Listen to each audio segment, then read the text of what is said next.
So welcome after the break. Right now we will start in a minute. We will start our other presentation. Our second guest for today is Ruth Culver. And Ruth is an integrative IFS therapist working with international groups online and as well as adults and teens in Brighton in UK.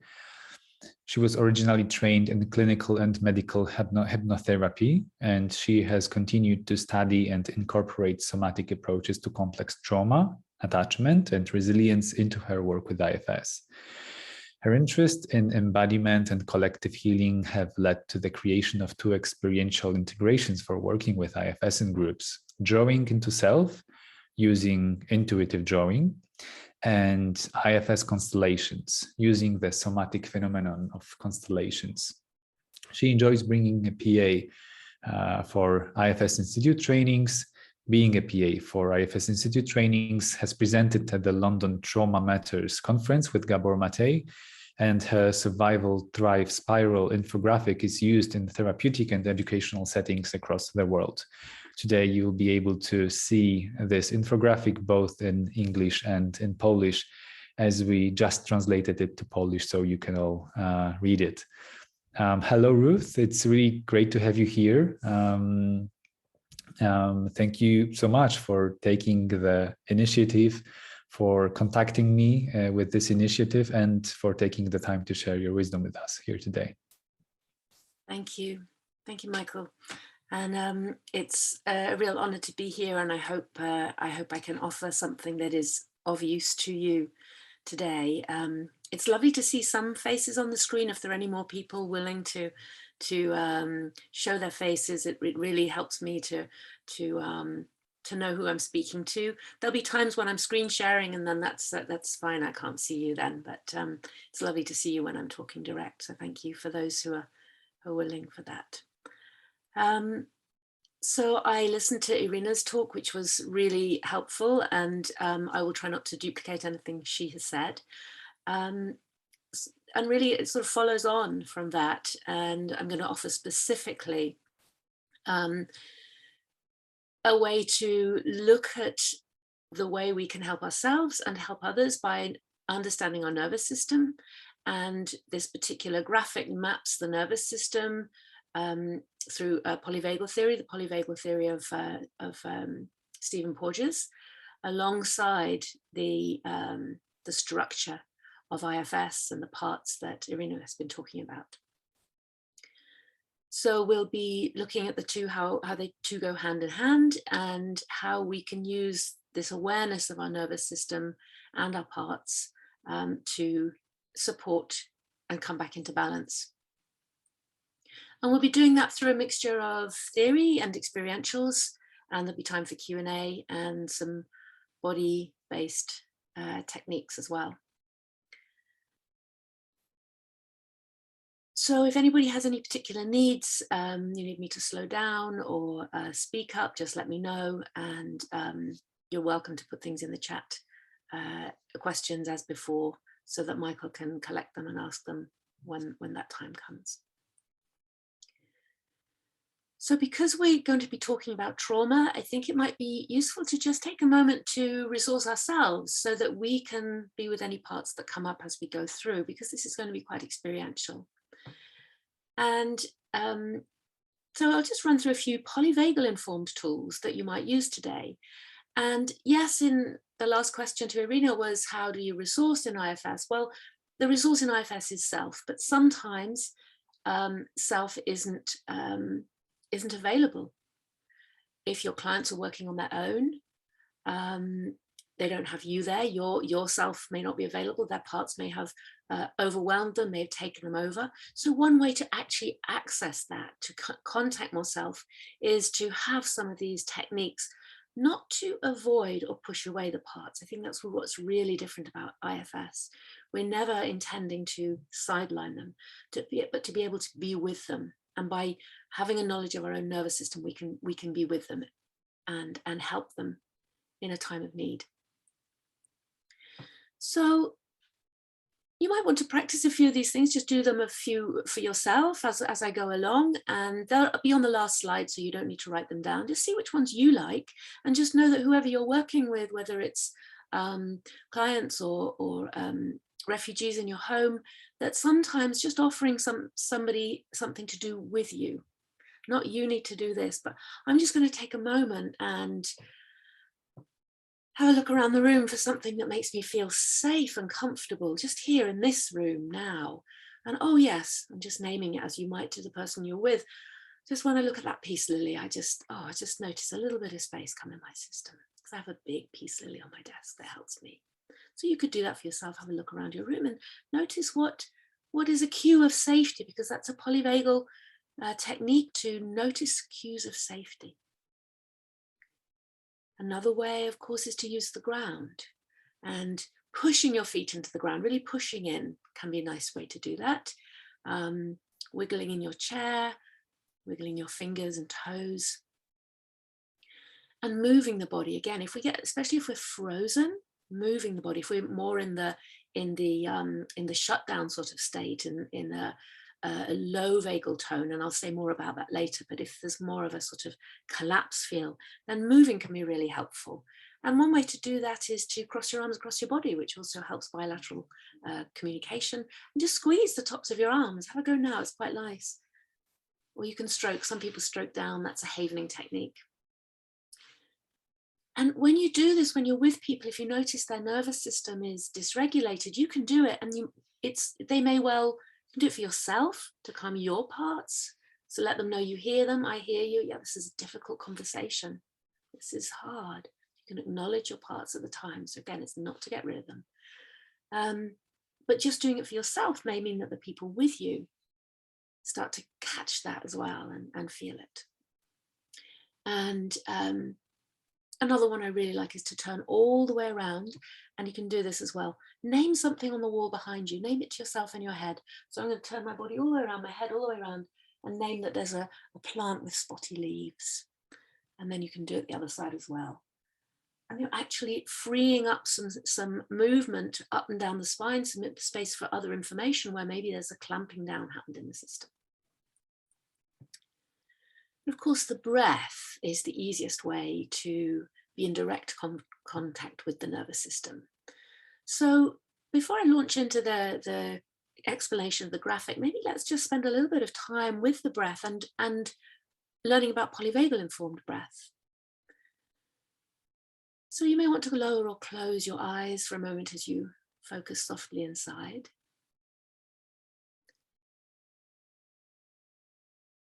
And if you have any parts, you have any concerns about what we might be talking about, you can ask them to just turn down the volume a little bit or let you know what their concerns are. They're in charge. Or if you have more of a sensation generally when talking about difficult things, for it all to be rather neutral and a little bit inaccessible, maybe a little bit numb, distance, you can let those parts know it's safe to come forward and tell you a little bit of what they're experiencing. It's almost like you've got your finger on the volume knob, asking them to turn it up a little or down a little so that you can hear them really well.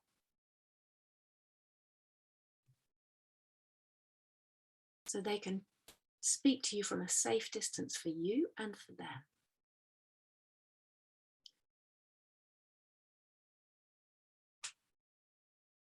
And as you notice your breath, just gently, not changing it, noticing what you notice in your body right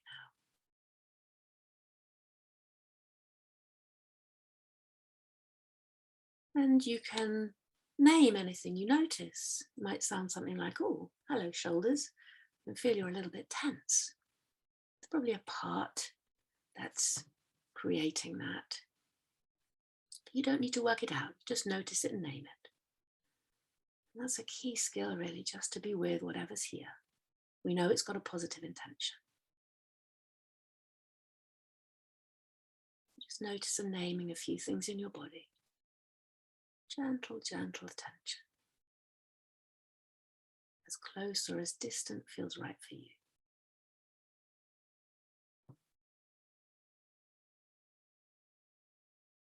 And then notice whether your system feels more high energy, more activated, more adrenaline, or more low energy, more shut down or numb.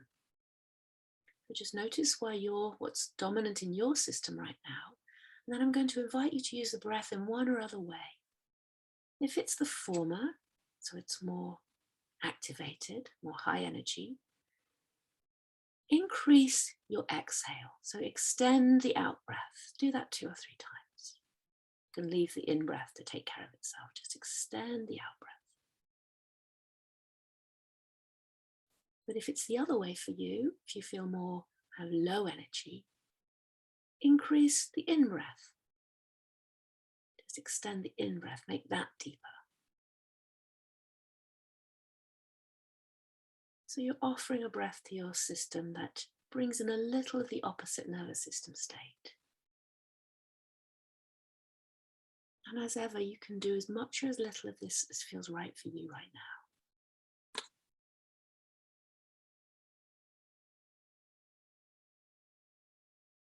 So often people tell us to do certain types of breath. It's really lovely to be able to offer yourself the option, offer your body the option, and offer the person you're with of what kind of breath would feel right for them. So it's a polyvagal informed breath. So gently, maybe now starting to move your body a little, fingers, toes, having a look around the room. Just reorienting yourself back here in the present, seeing if your body wants any movement.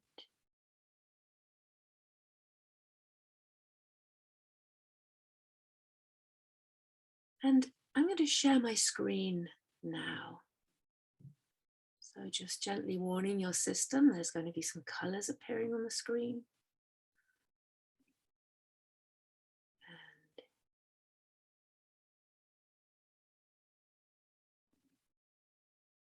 this is it, here we go. So this is the graphic that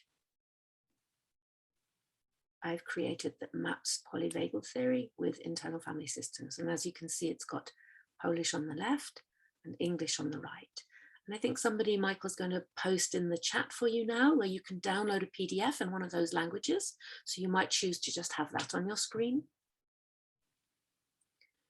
And you don't need to read all the small print. You can study all that later. I'm just going to run through the general orientation to give you a sense of how you might use it. So just looking at the central column first, and if that's all that you use, that might be of great use to you. So at the top in the red band, you've got I can't. In the middle, in the yellow band, you've got I must. In the bottom, in the green band, you've got I can. And this is the poly of polyvagal. Most of us learned, if we learned about the nervous system in school, that it had 2 branches, the sympathetic and the parasympathetic. But polyvagal is multiple.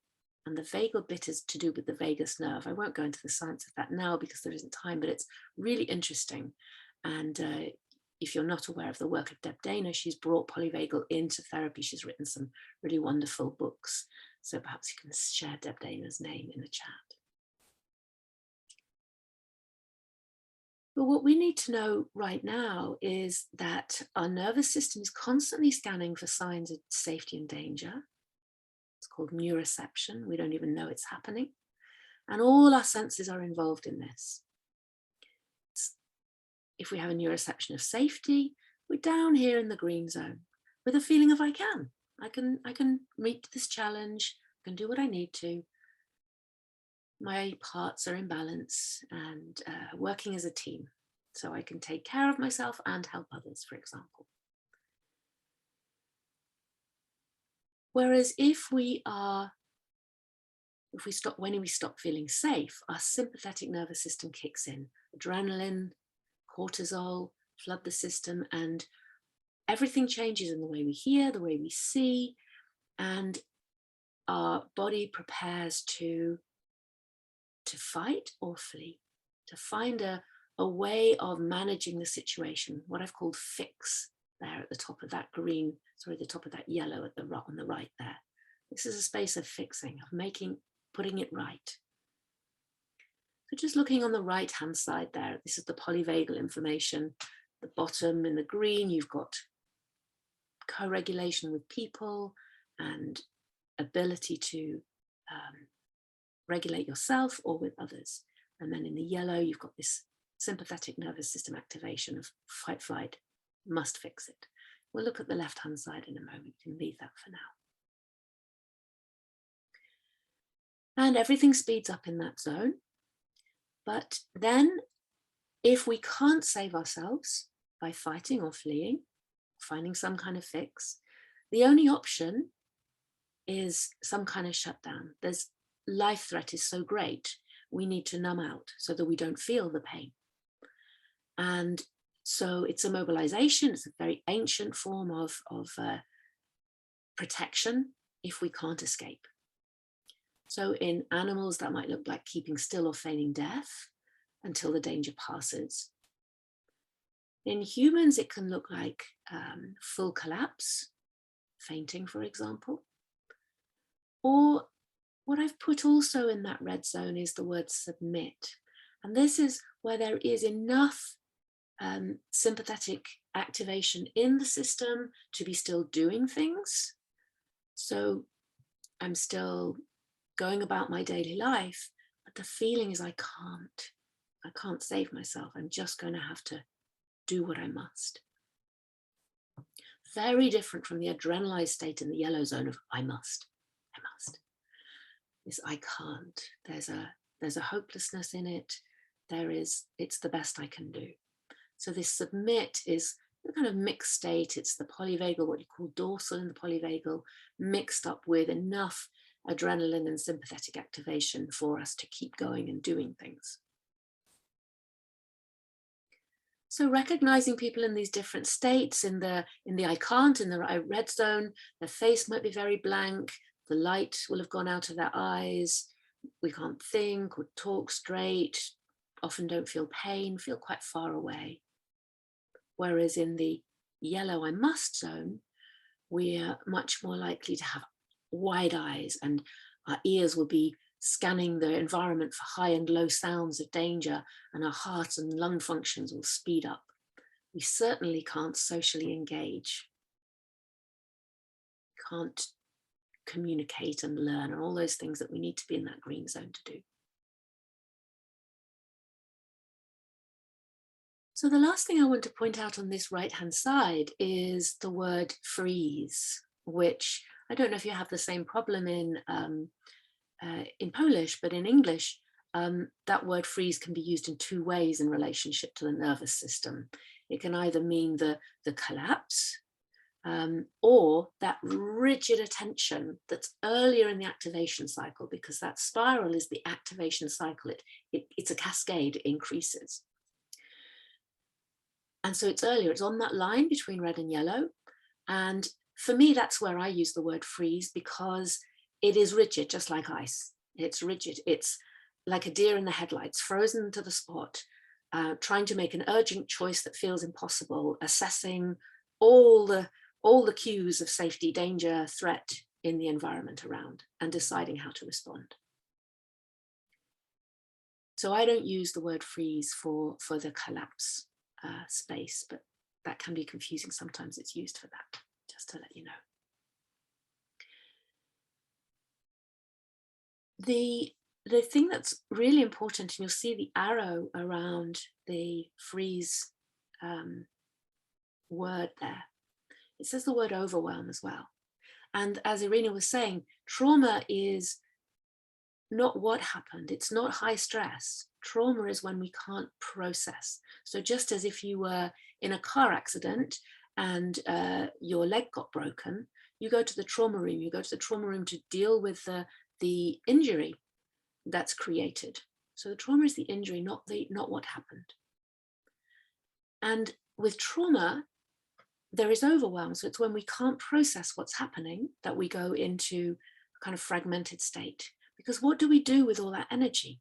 What do we do if there's something, I don't know, you probably had the same situation as me when you were young. You're expected to do exactly what the adults told you to, and you didn't want to, but you weren't weren't allowed to say, what do you do with that frustration or that disgust or all those kind of feelings? You can't process them, you can't let them out. We store them away in our bodies.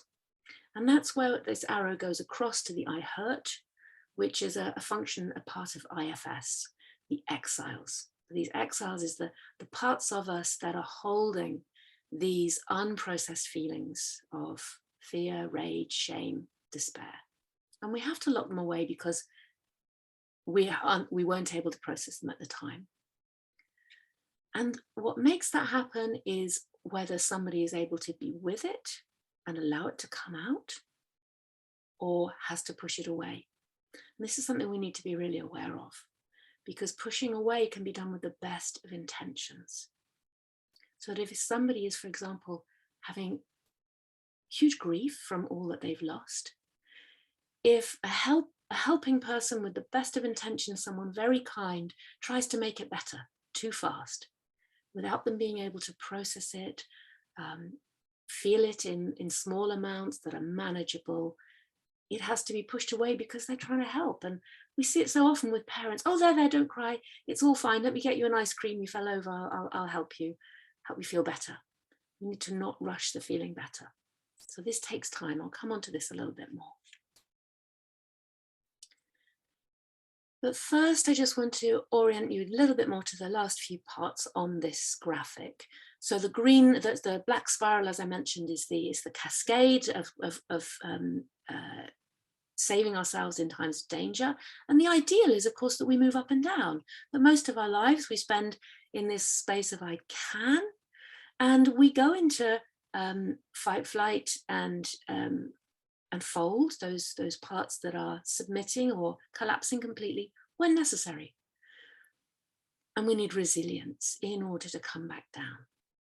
And that resilience, hopefully we learn it with our caregivers, but if we don't, that's where helping professionals really are needed. So that's the complex trauma situation when it's relational and attachment trauma, but it's exactly the same for acute trauma, that we need to pay attention as helpers to our own resilience so that we can hold that self-energy, we can hold that ability to recover as a knowing that it will happen, that we can be with even the worst pain and take care of ourselves, keep our own nervous system regulated, so that that hope that things won't always feel this bad is in the vision of those we're helping. We don't say that, we just hold it in our bodies by taking care of ourselves. Because we need to give them the space to process, to gradually titrate their experience, release it, let out of their bodies. So again, on the left-hand side, as Irina was mentioning, we've got these protectors, these parts who try to help us. So in the top red box there on the left, the fold protectors, they're all the parts, the ways, the survival strategies, the coping strategies, the parts of us will take on to deal with a situation when it's acute, the acute feeling of I can't. And in the fixed protectors box, the yellow box, you've got the strategies, the protective actions that our parts will take on in order to try to fix things, try to make things better. Those are typical, there are many others, and you can read them later when you get time to pay more attention to this. But here we've got the protectors, and as you can see in the red and the yellow, they're completely surrounding that I hurt, because their job is to keep that away, to keep it encapsulated and stop it either feeling worse or making us feel worse. So those exiles literally are put into exile, kept away by the protectors who want to try to make things better very quickly because they had no way of it being processed. So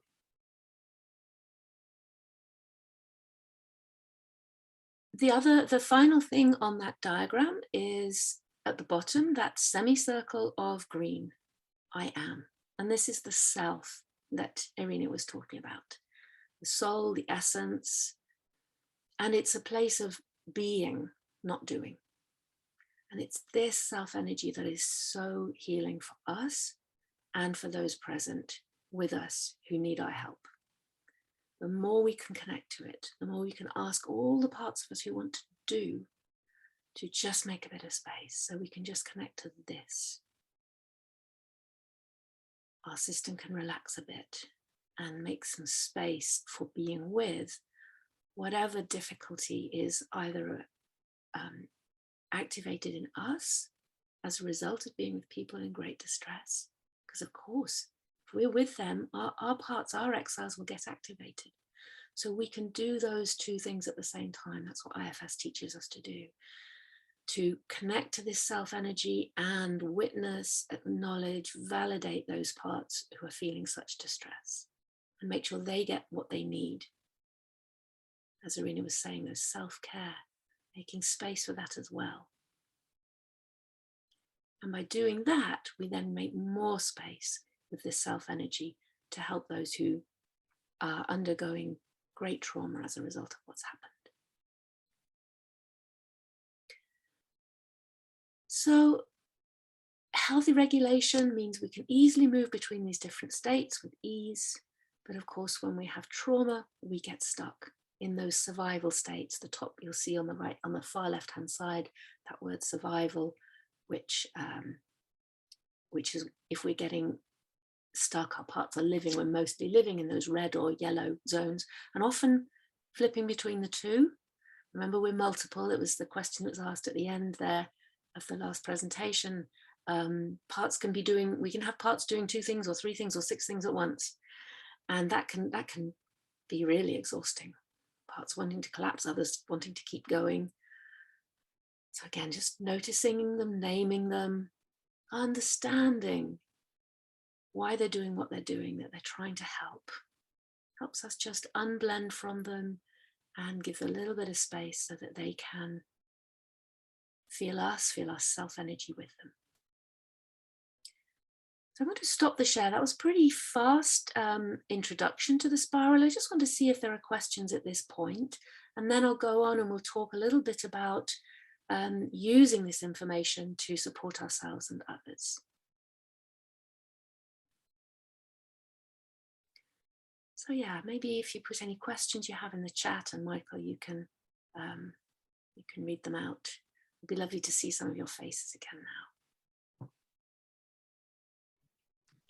Yeah, there are no questions on the chat at this point. So anyone, if you have any questions, please write them on the chat and I will read them to Ruth. So maybe let's have some space for that. If you would like to ask your question with your hand raised, that's also a possibility. Yeah, it'd be lovely to hear your voice, and if you speak in Polish, then the translator will let me know what that is as well.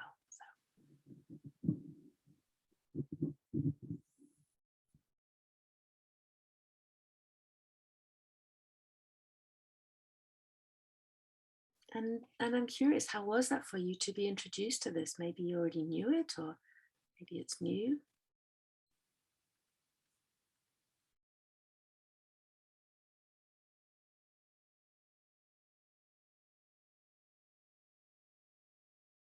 Yes, I was just looking at the chat. I've already seen it, Michael. So book, well, in terms of polyvagal theory, Deb Dana's work is really the go-to information. Her graphic is the other way round from mine. It doesn't include IFS. So I'm the only person I think who's really put this together.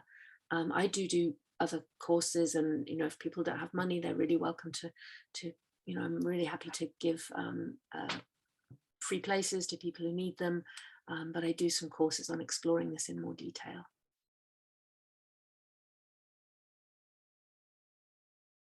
Yes, someone's mentioned the window of tolerance, and many of you will be familiar with the window of tolerance. And of course, what that shows is the regulated space in the middle, and hyperarousal above and hypoarousal underneath. But we don't go through regulation to get from one to the other. It is a cascade. So that's why polyvagal theory is very different from the window of tolerance.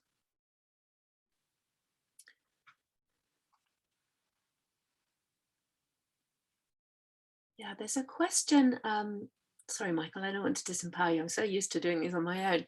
That's okay. Go on. Go ahead. There's a question about how long it takes for a client to move from survival to resilience. Well, how long is a piece of string? It just, everything depends. It depends what else has been activated. It depends on their situation. If they are able to recover, they get all the support they need, then it may not take very long. If things remain uncertain, safety isn't re-established, if early traumas, attachment traumas have been, if there was maybe a great lack of safety in childhood, and then this is re-triggered, it may bring up things from the past. So it really does depend. It's a bit like if you were in, yes, what I will mention is in the Second World War, there was some research done by the American forces around who would suffer what they used to call shell shock and who wouldn't. And what they found is those with very good attachment, secure attachment, happy family, they would recover. They wouldn't be the ones suffering from shell shock, whereas those who weren't that fortunate, they would be the ones who succumbed. And unfortunately, the army, this was very inconvenient information that came out. So they shelved that information because, of course, the people who tend to sign up for the army are those who often have had very difficult beginnings. So that was completely shelved. But there is a film called, I think it's called Shades of Grey, not 50 Shades of Grey, it's called Shades of Grey. And this black and white movie is available from the British Film Institute. I think it's on YouTube. And you can actually see this research and how they used a regression, a very early form of regression, hypnotherapy, but it's not unlike IFS, to help work with those parts that were being reactivated by the trauma.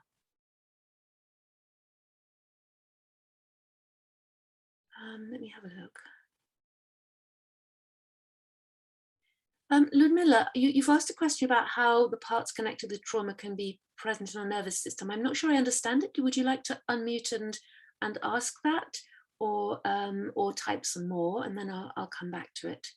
And there's one in Polish that would be lovely to hear, please.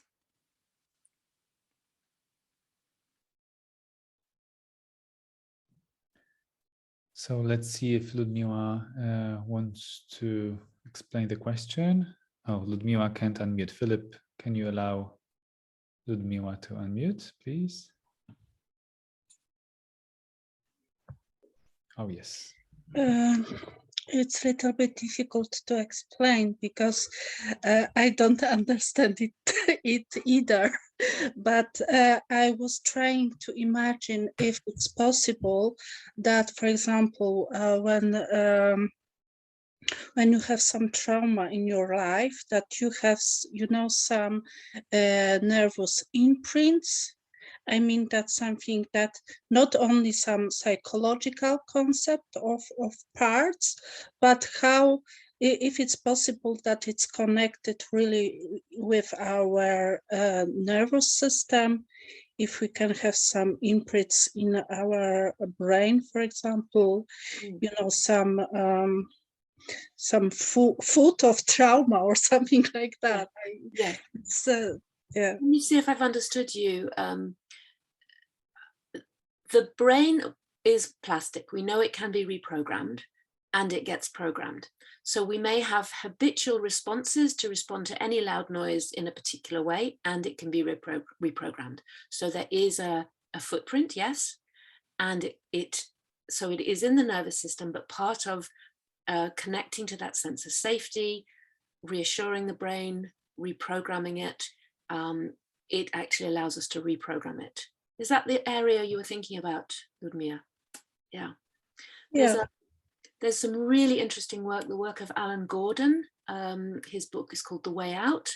He belongs to the Pain Institute in America. It's really worth having a look at his work because it talks about how to reprogram the brain specifically in relation to chronic pain, which is a very interesting one because it's considered very, very difficult to heal, and he heals people all the time with it. And it relates, that information maps perfectly across to other things. Can you please repeat the name? Yes, it's in the chat now.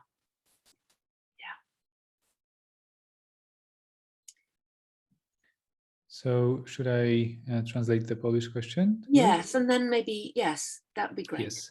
So Maria asks, how in this context the transgenerational trauma looks like? Yeah, good question, thank you. Yeah, what may be the effect of it? Yeah. So what we know is that we carry imprints in our body. I mean, the egg I was developed from was in my grandmother's body. They are her cells. And we know from research that's been done by people like Rachel Huda and various others that trauma is carried on transgenerationally. And so if, for example, your mother, your grandmother had an experience that the world wasn't safe, that information will be passed on to her cells when she's in the womb of her, when your mother's in your grandmother's womb. If your grandmother feels the world is not safe, that passed on in the womb to the by anxiety to the baby, which then is passed on to you. It just gets passed on. And so then that is like a pre-imprint on the nervous system from in utero, and we can reprogram it. That's the good news. Yeah, I would just put you, Ludmila, onto having a look at Rachel Yehuda. That's the first name that springs to mind around transgenerational trauma. But there are others who have done that work as well. There's another Polish question, Ruth. Thank you. Yeah. So Krzysztof asks, in case of trauma, shouldn't we take care of exiles as fast as we can and less with protectors who are not directly connected to trauma?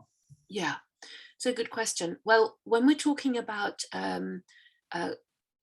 chronic trauma, so it's been established a long time, what we know is those protectors will keep doing it more and more and more. If you go near the exiles without their permission, they'll just do it more strongly. So, but here we're talking about acute trauma, and there can be a slight shift of focus to the exiles, as long as the protectors are not refusing to let us near the exiles, then we can really give more attention more quickly to the exiles safely. But I'm going to say a little bit more about this. Maybe I'll go on, because it's Rachel Yehuda. Oh yes, it's just in there in the chat. So I'll move on, I think, now to talk a little bit about acute trauma and how we can use this information, and that will cover some of that question about how to help the exiles. Yeah, thank you. So just give me a moment to come back to where I am here. So yeah, the spiral was created as a way to map how complex trauma molds what we think of as our personality, but it does equally well work for acute trauma in slightly different ways, for both the person helping and those they are helping. So sometimes just this, using this spiral can be useful as psychoeducation. So sometimes people use just that central column with all the very simple words, and you can even demonstrate it with your body of I must, or I can't, or I can, kind of more relaxed space in the body. And it can be reassuring, normalizing, de-shaming. Of course you're feeling this, and that's very where it's in tune with IFS. Validating, of course you're feeling this. This is normal, this is what happens. Understanding why the nervous system might be doing this to help you, and it's an acute situation, it will pass. That can be helpful to know. It also, using something like the spiral, offers a tool to externalize, which can help lower the intensity by putting it on the outside, maybe understanding a little in the mind, tracking what's going on in the body, which of course gives us gradual access to noticing and naming feelings so that they can be gradually processed. And just unblending to allow a little distance and relief. And we can also, it's useful, I'm going to share something else now, which is the 7 stages of grief. It comes from the, maybe familiar with the 5 stages of grief. I'm just going to share that. It can be useful to think about this too.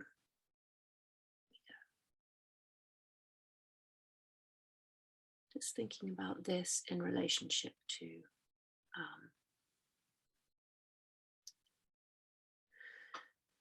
in relationship to these parts. So I'm sorry I don't have it in Polish, but maybe it can get translated afterwards. And I wish that I could say who this adaptation of the Kubler-Ross model was made by, but I can't find that.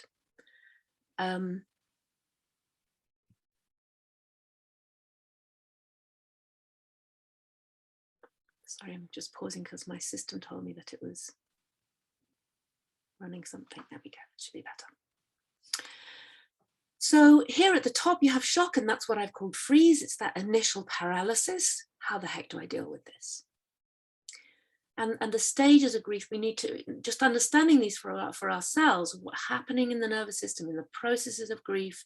It allows us to maybe be with a bit more what's happening for other people.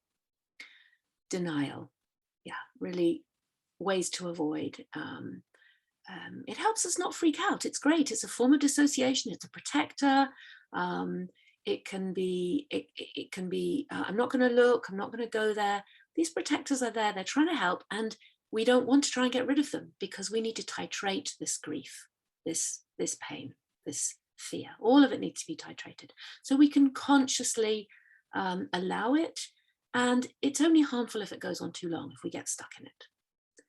Anger, similarly, is the next traditional phase of grief, although of course we do spiral around and go back to different stages, but this is known as the next one in the cascade of processing grief.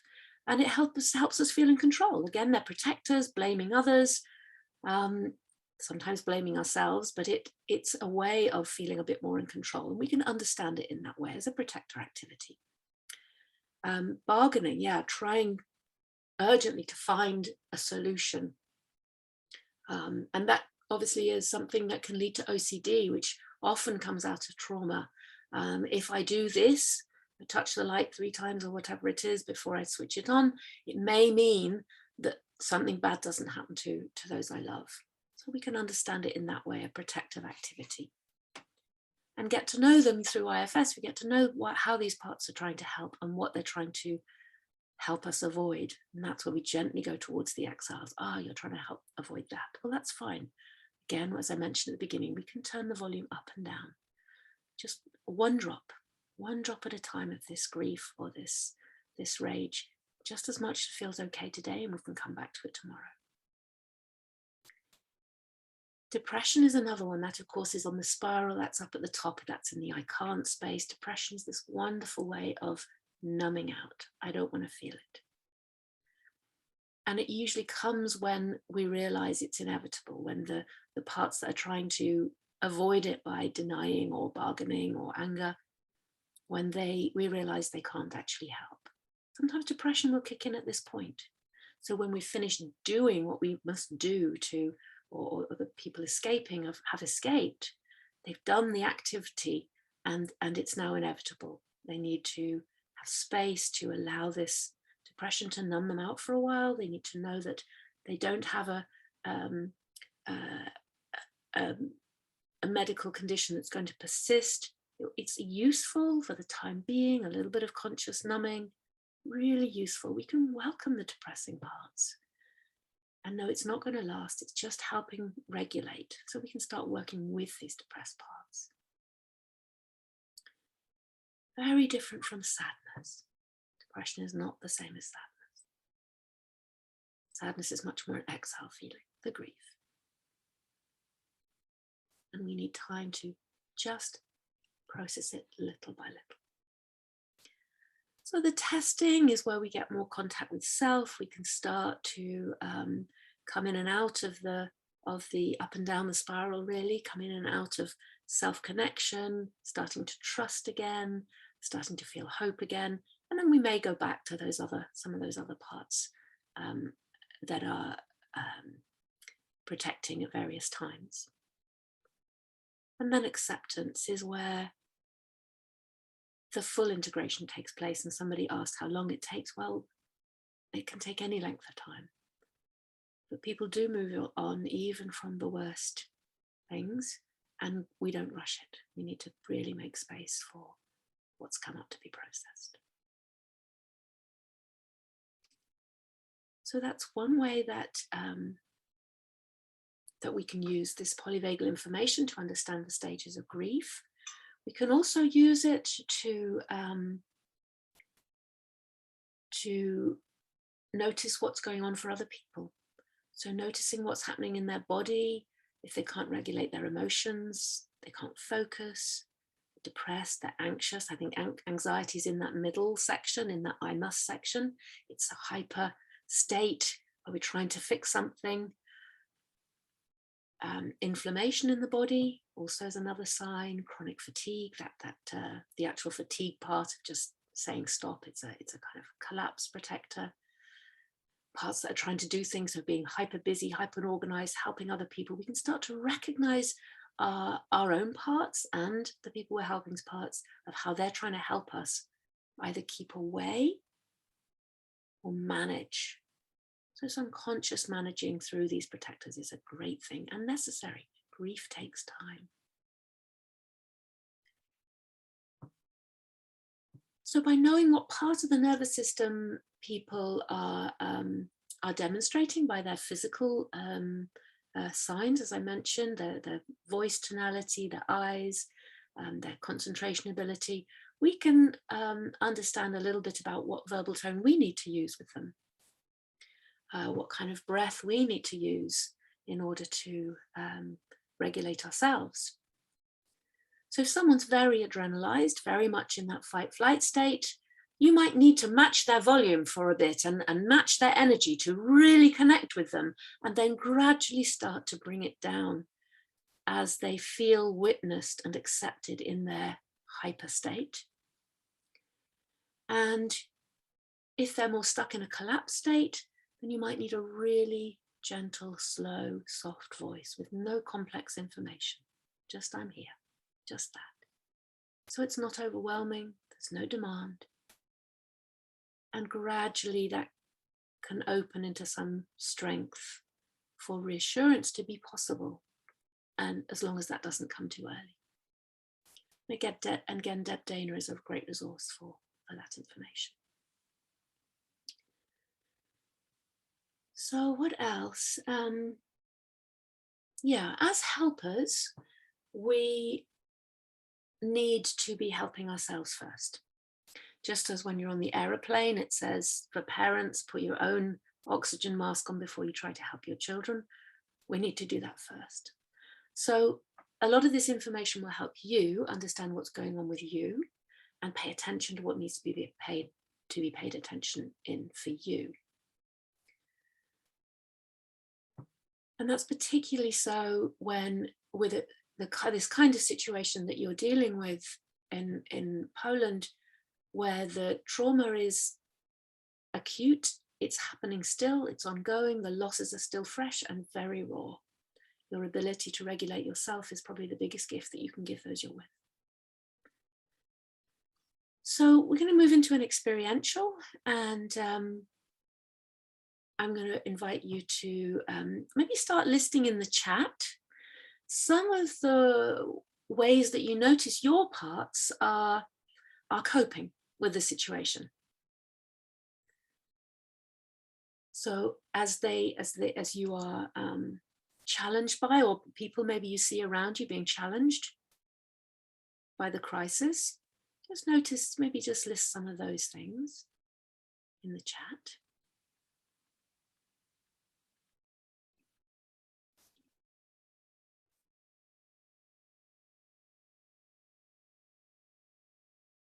And if they're in Polish, you could read them out, that would be lovely. Put them in English or Polish, either way.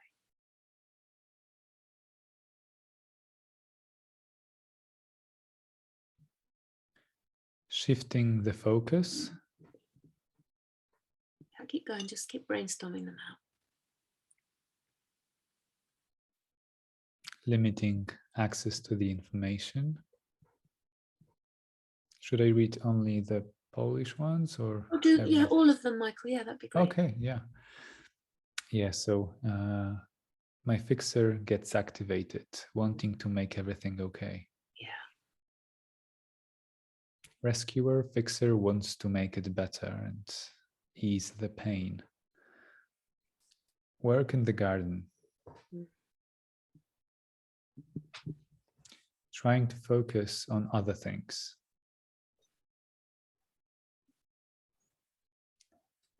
Planning how to access the information. Yeah, lots of planning. Prayer.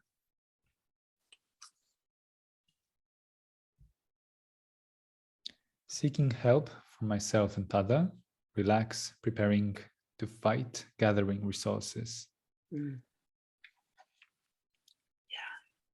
There may be many more. Feeling anxious, not sleeping, feeling not good enough, feeling irritated, getting angry, feeling sleepy all the time. Leaving to run away further. Run away further, yeah. And if you're therapist, you may have therapist parts activated as well. There'll be many.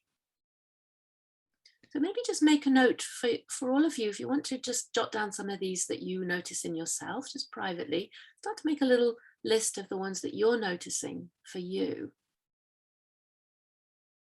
What gets activated in you? And I'm going to share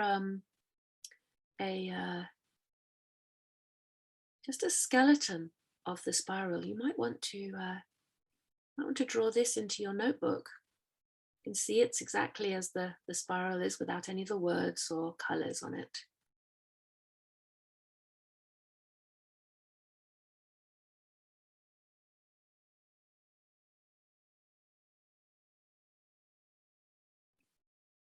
And as you jot down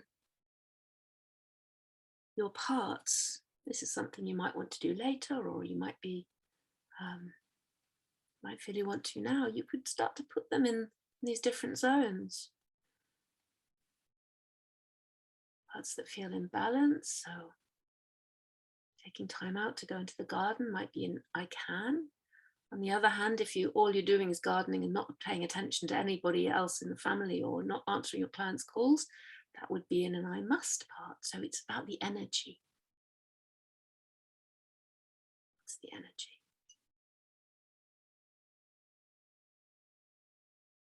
Anxiety, very likely to be in I must parts, trying to come up with solutions, overworking perhaps.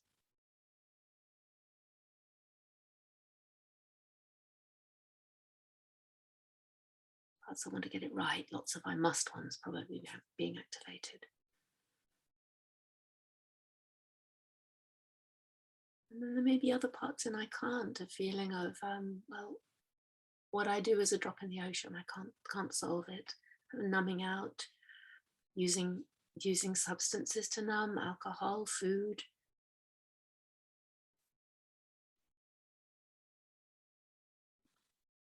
Just drawing it up for yourself so you can have a little understanding of your own system. Getting migraines, that's a great way to stop, isn't it? For the body to say stop. That would be an I can't. A fold protector.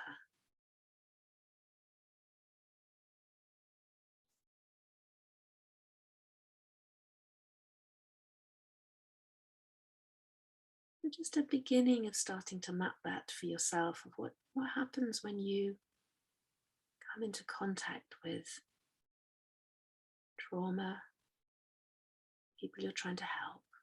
What happens in you?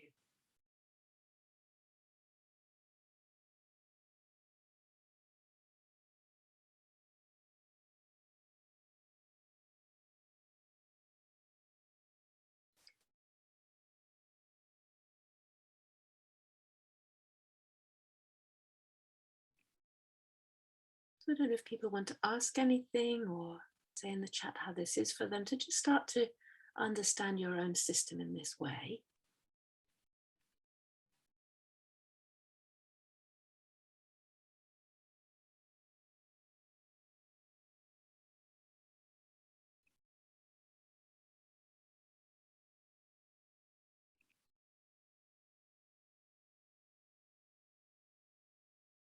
Yes, meditation, that's a really interesting one.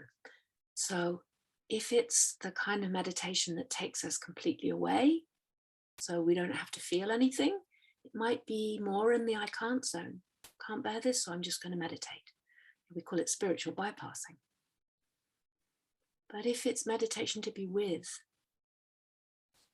and there's a lovely, some talks on YouTube, maybe you can put this in the chat as well, some talks on YouTube between Richard Schwartz, who created Internal Family Systems, and Jeff, his name escapes me, but he's written a book called Grounded Spirituality. The two talks, the two of them talking about how we need to not just leave or just observe our parts, but be able to be with them and allow them to tell us how they feel, so that their experience can be titrated, released little by little, processed, so it doesn't have to get trapped.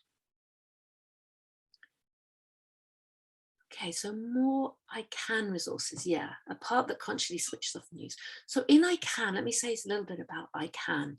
Lots of, you'll know there are things that you use to balance yourself, to rebalance, whether it's being in nature, painting, singing, all sorts of different ways that you can take care of yourself. And the difference, what's different about them being in I can as opposed to I must, is really subtle. And we have this with people with chronic illness as well, that if they're busy trying to get well and I've got to do my meditation, I've got to do my this and I've got to do that, and they're still adrenalizing the system. Whereas if it's done in balance, in connection with self-energy, what do I need right now? Let me just feel enough in my body. Let me find help. What feels good? Can I co-regulate? Then all of that fits in I can. Being able to basically state your needs, find a way to get them met. And so our parts, even the ones who are working so hard or wanting to just keep going and try and help, they can hear from our self-energy and say, yeah, I get that you don't want to stop because you feel so lucky. And we need to put our own oxygen mask on first. That's where the self-connection comes in. That's where it would be in the green zone, where we regulate, we pendulate, we titrate. So there's another question. Did I understand correctly that parts in fold in I can't have to move through the activated energy? Oh, good question. Yes, okay. So do parts stuck in red have to move through I must, yellow, in order to be unburdened? Well, it's often what happens when people come to therapy, that they don't know that they're going to feel some stuff. And numbing is much more comfortable. Of course it is. If my alternative is being overwhelmed, I'm going to stay numb. I'll leave therapy. I don't want to feel it. So it may be that some awareness, some knowledge that there probably are some other feelings here of anger or help, anxiety that are being numbed off. And we can be with those parts as well. This is again where IFS really gives us such a useful tool to work with, to know that all of these parts have a positive intention. We can go slowly. We can just allow a little bit into the system. We can consciously dissociate when we need to. And the whole idea is building the self-energy so that even when that rage comes up, it can be managed. It can be, I don't mean managed as in pushed away. I mean that it can be titrated. So yes, all these parts, because of course the unburdening doesn't just apply to the exiles. It also applies to the protectors. They're carrying burdens too. If you'd like a copy of the presentation in the chat, I can do that, but not right now because I'll do it at the end. So please hang on. And I saw another question about how this information can help with art therapy. Well, then I would invite you to my a workshop I do, which is an experiential around this spiral, completely different workshop. And we actually use art materials to explore what's going on there. So you're really welcome to come to that. And as I say, I'm really happy to give free places if that's what's needed. Okay, so let's just do one more little thing to somebody's asked about titration and pendulation. So titration is one drop at a time. And if you remember from your chemistry lessons, if you had them at school, you might have had a pipette with a little bulb on the end. You let out one drop at a time. And when you drop the acid into the alkali or the other way around, it doesn't explode when you do it a little at a time. And pendulation is about stepping in and stepping out. So we can step for a moment into that space where the exile is feeling so much pain, and then step back out again and witness it, so that we come back into this self energy and go, wow, that part of me is really feeling overwhelmed. And that's what the unblending of IFS allows us to learn to do. Where to find my trainings, I'll put my website link in the, I'll put it up on the screen now, because that, in fact, maybe you could put it in the chat, Michael, that's the easiest thing, calmheart.co.uk, I've done it, thank you, lovely. So, yes, let's just finish off with a little bit of self-connection. So I invite you to go inside now, let all your thinking parts go. We're going to finish at 15:15. And you'll ask your thinking parts to step aside as you just drop into your body and just noticing your breath again, just noticing how it is now.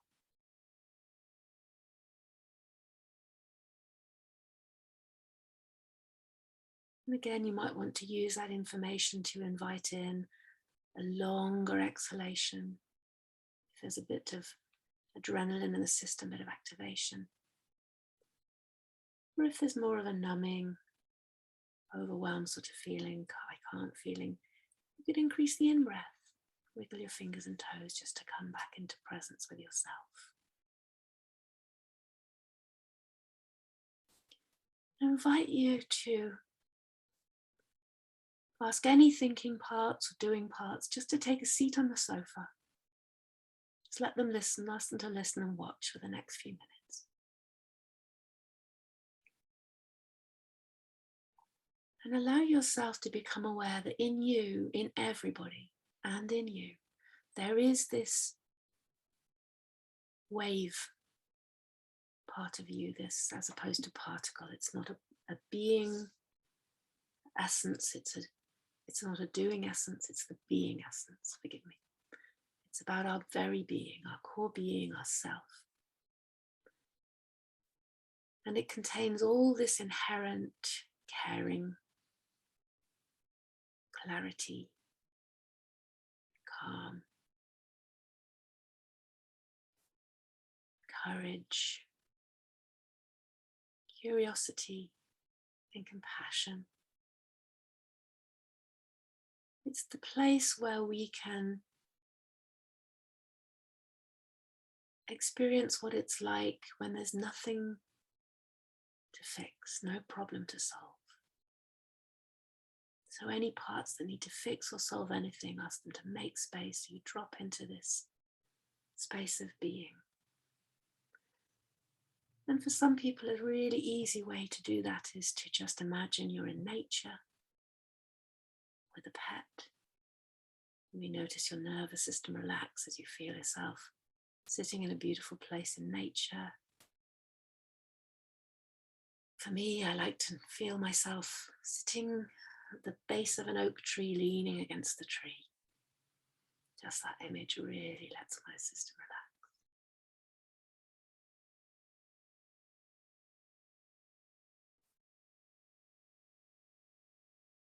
So as you sit in this space,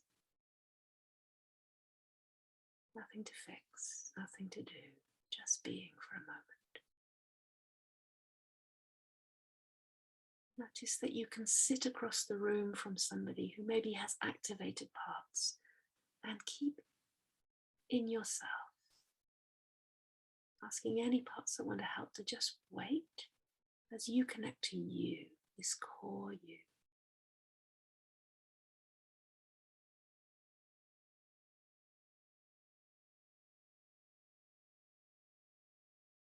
I'm going to invite you for a moment just to sit in that chair opposite. So be the person sitting opposite you.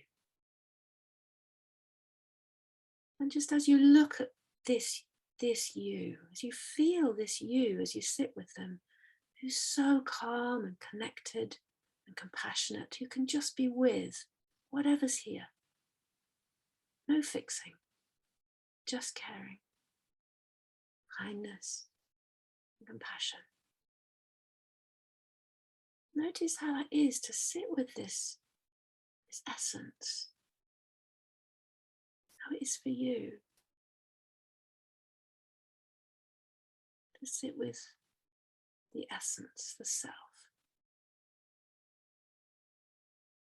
And then you can go back inside, reunite your body there and just have all of you there.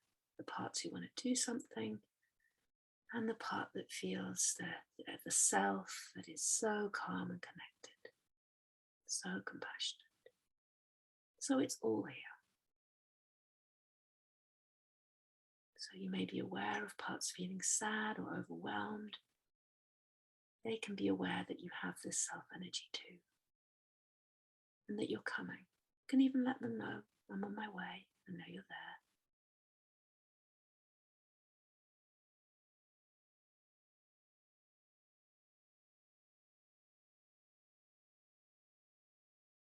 Maybe for you it feels good to have someone's hand on your back. You feel that too. You can borrow the self energy of somebody else.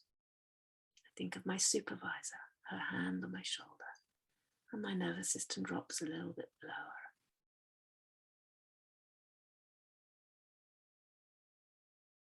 So when we connect ourselves to these resources, then we can be so much more present for whatever really difficult things are happening in the person that we're with. And any parts of us that are activated, let them know we're come. Talk to them later. Make space for them too.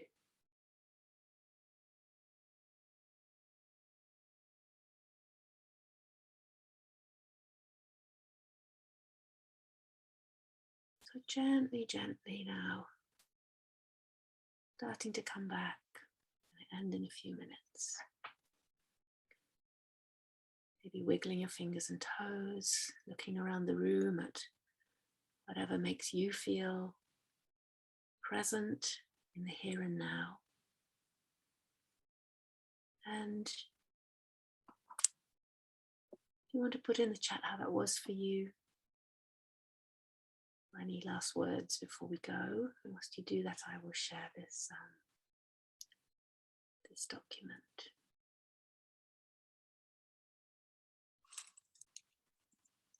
And on the document are the self-regulation tools that we used at the beginning, listed on there.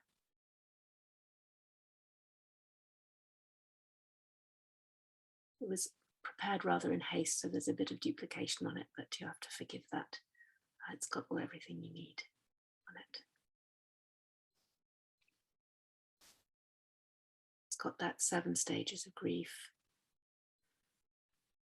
somatic regulation techniques, and the spiral, and my website as well. So yeah, you can download that.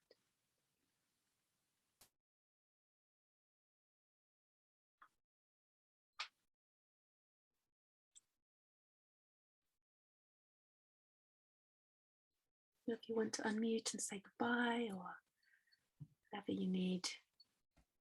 Thank you, Ruth. Thank you so much. Yeah, it has been a wonderful presentation, very inspiring, very helpful. And your input is very, very appreciated and will definitely has its positive effects here where it's so much needed.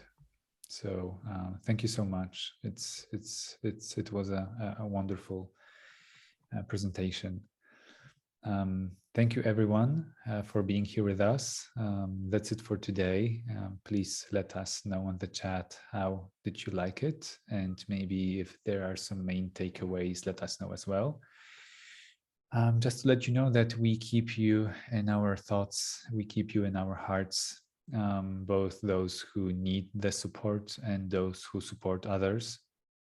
If there is anything else, if there is anything that we can do to support you in any other way, please reach out to us. Please send us an email. Please call us. We will find a way to help you, to support you in supporting others.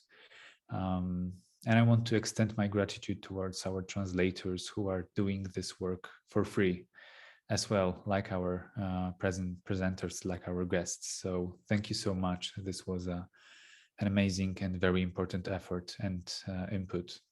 The recording with the Polish translation will be available on our Life Architect Polish Facebook page starting tomorrow. Yeah, that's it. That was wonderful to have you here all. Thank you so much. And Ruth, thank you so much. Have a wonderful day.